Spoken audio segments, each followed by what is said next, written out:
만군의 여호와께서 이와 같이 말씀하시니라. 이스라엘 자손과 유다 자손이 함께 학대를 받는도다. 그들을 사로잡은 자는 다 그들을 붙들고 놓아주지 아니하리라.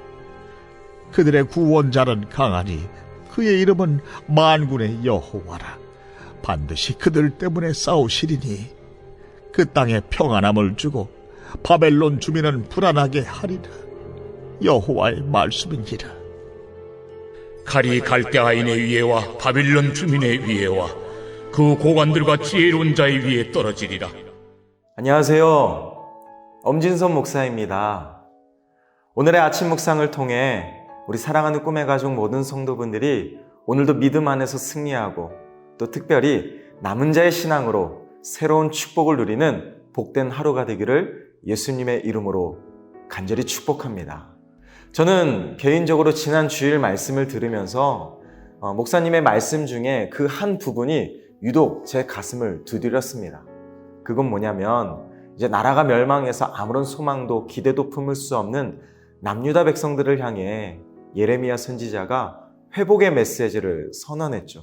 근데 예레미야의 이 회복의 약속을 듣고도 남유다 백성들의 심정이 아마 말씀은 말씀이고 현실은 현실이다, 아마 이러지 않을까 하는 목사님의 말씀을 딱 들었을 때 마치 고단한 오늘을 살아가는 우리 사랑하는 성도님들의 삶이 때로는 이 예레미야의 회복의 메시지를 듣고도 여전히 현실을 바라보며 근심하고 고통스러워하는 그 남유다 백성들의 심정과 동일하지 않을까? 이런 생각이 문득 들었습니다. 저도 아무리 믿음으로 반응하고 믿음으로 생각하고 믿음으로 기도하고 믿음으로 살려고 애를 쓴다 할지라도 때로는 마음이 와르르 무너지고 또 힘들고 지칠 때 저도 참 많습니다. 그러나 분명한 사실은 말씀은 말씀이고 현실은 현실이다, 이렇게 부정적으로 받아들였던 남유다 백성들의 모습이 아닌 적어도 남은 자로 한 달 살기를 믿음으로 시작한 저와 여러분들은 어떤 상황 속에서도 회복의 약속, 축복의 약속, 승리의 약속대로 반드시 이루시고 성취하시는 하나님과 함께 다시 한번 믿음으로 그날을 소망하는 우리 모두가 되었으면 참 좋겠습니다. 전 이런 생각이 들었습니다. 축복의 내일, 그 내일의 아침은 우리의 힘과 능력으로 스스로 열어가는 것이 아니라 나를 사랑하시는 하나님께서 그 내일의 아침을 열어주시기 때문에 우리는 축복의 내일을 맞이하는 게 아닐까. 저는 이게 참 큰 위로가 되고 소망이 되고 또 은혜가 되었습니다. 하나님께 선택받은 민족과 또 그렇지 않은 민족의 끝이 얼마나 다른지를 오늘 본문이 명확하게 알려주고 있습니다. 지금 남유다 백성들은 모든 것이 끝난 것 같고 소망이 없고 절망의 끝자락에 서 있는, 그저 삶에 아무런 기쁨도 없는 고통 중에 처해 있는 것 같지만 이 남유다 백성들의 끝은 절망이 아닌 기쁨이고 축복이고 새로운 시작이었습니다. 그러나 이 남유다 백성들을 멸망시키고 포로로 잡고 있는 이 바벨론, 하나님을 믿지 않았거든요. 하나님의 선택을 받지 않았거든요. 하나님을 섬기지 않았거든요. 이 바벨론 지금은 잘 되는 것 같아 보여도 이 바벨론의 끝은 멸망이고 심판이라고 오늘 본문이 분명히 말해주고 있습니다. 저는 오늘 말씀을 묵상하면서 이 한 가지 사실을 깨달았습니다. 우리는 현상을 보고 현실을 보고 문제를 볼 게 아니라 우리를 사랑하시는 하나님의 뜻이 무엇인지를 우리는 명확하게 분별해야 된다.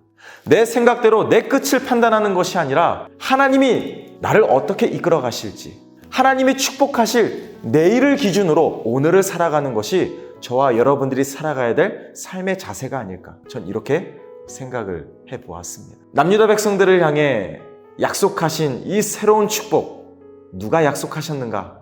네, 아시는 대로 여호와의 말씀이니라. 네, 하나님께서 약속하셨습니다.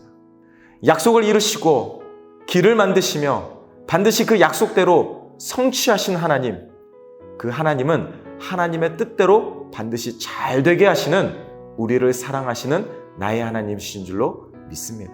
특별히 오늘 본문 이후 35절부터 39절까지를 보면 바벨론을 향한 하나님의 무시무시한 심판의 내용이 아주 적나라하게 소개되고 있습니다.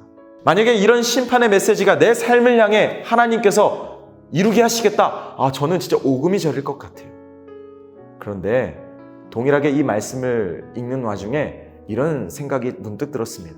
바벨론을 향해 이렇게 무시무시한 심판을 결정하셨던 하나님께서 왜 그토록 수없이 배신하고 하나님을 떠난 이 남유다 백성들을 향해서만큼은 왜 끝까지 사랑하시고 계속해서 기회를 주시며 왜 그토록 다정하셨을까? 저는 말씀을 묵상하면서 이런 생각이 들었습니다. 세상의 성공, 다른 사람들이 우리들에게 베풀어주는 사랑과 호의는요, 기준이 다 다릅니다. 그런데 하나님의 사랑, 하나님 안에서 누리는 성공, 모든 그 축복의 기준은 하나님입니다. 하나님이 기준되어 하나님이 사랑하시고 하나님이 축복하시니 우리가 어찌 두려워할 수 있겠습니까? 여러분 의심하지 마세요. 하나님은 약속 따라 반드시 우리를 축복하시는 나의 하나님이신 줄로 믿습니다. 세상이 내게 등 돌려도 하나님은 절대 우리들에게 등 돌리지 않습니다. 세상이 우리를 이용하고 내가 나 자신을 포기하려 해도 하나님은 절대 우리를 이용하거나 포기하지 않습니다. 오늘 본문 34절에 보면 제가 너무 은혜 받은 구절이 있는데요. 바로 이런 내용이 있습니다. 그들의 구원자는 강하다. 그들의 구원자는 강하다. 다시 말하면 하나님이 선택한 이 남유다 백성들의 구원자 하나님은 강하다. 예, 하나님은 강하십니다. 세상이 큰가요? 아닙니다. 하나님이 큽니다. 세상이 여전히 무섭고 두렵고 불안하십니까? 아닙니다. 전능하신 하나님, 그 크신 하나님의 품 안에 있는 저와 여러분들은 그 어떠한 것보다 하나님 안에서 가장 안전합니다. 그리고 34절 그 뒤에 보면 또 이런 내용이 나옵니다. 하나님께서 그들 때문에 싸우신다.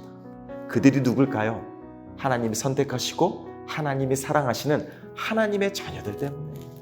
여러분 이 말씀이 너무 위로가 되지 않나요? 하나님이 우리 때문에 대신 싸워주신대요. 내가 세상과 맞닥뜨려 내 힘과 능력으로 버티고 혼자 외롭게 싸워가는 것이 아니라 하나님이 만군의 여호와 하나님이 나를 대신하여 싸워주신대요. 여러분 하나님께는 옳고 그름이 없습니다. 왠지 아십니까? 하나님이 선이시니까. 하나님이 선이시니까.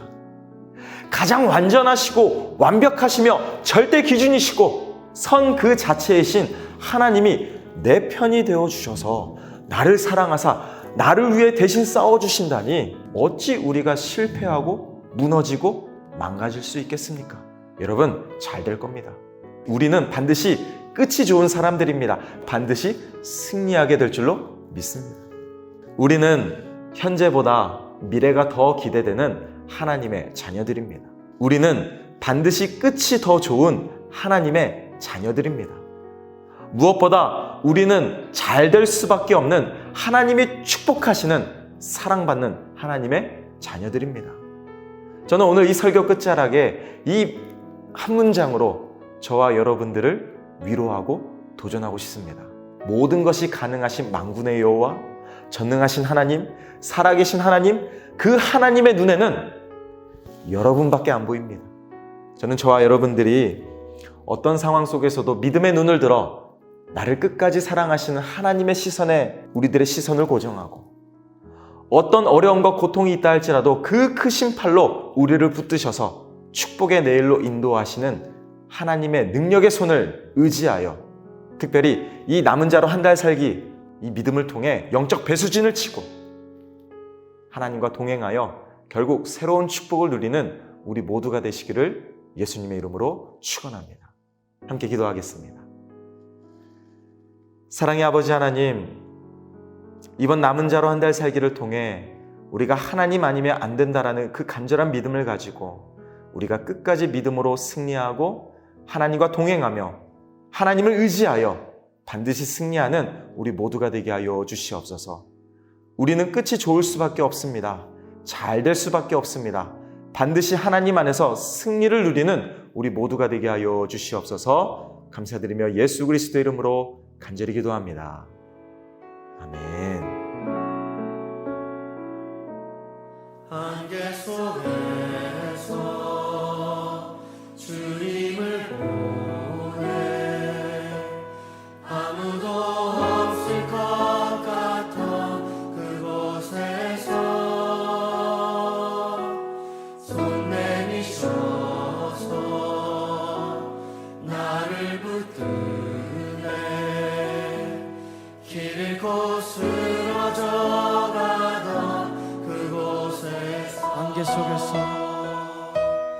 안개 속에서 주님을 보내 아무도 없을 것 같아